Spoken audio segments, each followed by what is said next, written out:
మన కంటి ముందే అభ్యర్థి ఉంటే మన ఇంటి ముందే అభివృద్ధి ఉంటుంది. అలాంటి నాయకుడే ఇప్పుడు మన గిద్దలూరుకు కావాలి.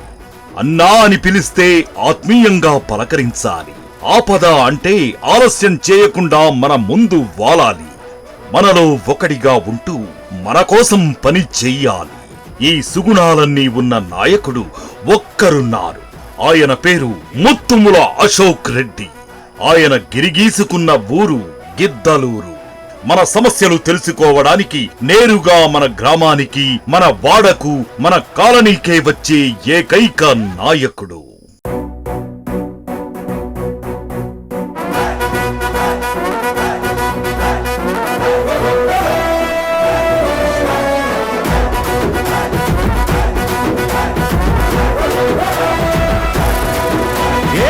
పరమీసం ఇది ఆంధ్రుడి రోషం, రారమ్మని పిలుస్తోంది తెలుగుదేశం. సైకిల్ గుర్తుకు ఓటేద్దాం. గిద్దలూరు ఎమ్మెల్యేగా ముత్తుముల అశోక్ రెడ్డి గారిని రికార్డు మెజారిటీతో గెలిపిద్దాం.